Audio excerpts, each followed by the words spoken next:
Hello friends, તમારું સ્વાગત છે અમારી ચેનલ સિમ્પલ ગુજરાતી રસોઈમાં। તો આજે આપણે બનાવવાના છે ઇન્સ્ટન્ટ રવાના ઢોકળા। તો રવાના ઢોકળા બનાવવા માટે અહીં મેં 2 બાઉલ જેટલો રવો લઈ લીધો છે। હવે તેમાં 1 મોટી ચમચી જેટલો ચણાનો લોટ ઉમેરી દીધો છે।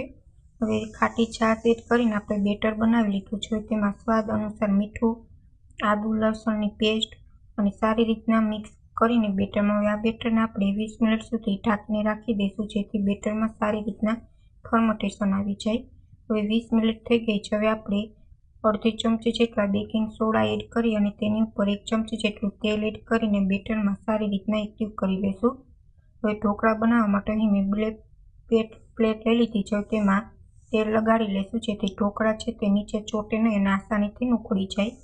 હવે આપણે પ્લેટમાં બેટર એડ કરી દીધું છે અને માથે લાલ મરચું પાવડર એડ કરી દીધું છે।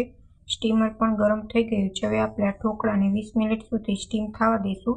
તો 20 મિનિટ થઈ ગઈ છે અને ઢોકળા સારી રીતના સ્ટીમ થઈ ગયા છે। ઉપરથી આપણે તેલ એડ કરી દઈશું અને સારી રીતના ઢોકળામાં લગાડી લઈશું અને આવી રીતના છરીની મદદથી કટ કરી લઈશું। તો તમે જોઈ શકો છો એકદમ પોચા રૂ જેવા અને જાળીદાર ઢોકળા તૈયાર છે। હવે ઉપરથી આપણે વઘાર એડ કરવાનો છે, જેમાં 1 ચમચી તેલ છે તે તેલ ગરમ થઈ ગયું છે। તેમાં 1 ચમચી રાઈ, 1 ચમચી સફેદ તલ અને મીઠા લીમડાના પાન એડ કરી દીધા છે। તે ઉપર આપણે ઢોકળા ઉપર એડ કરી દઈશું અને લીલા ધાણા એડ કરી દઈશું। તો ઇન્સ્ટન્ટ આપણા રવાના ઢોકળા છે તે બનીને તૈયાર છે।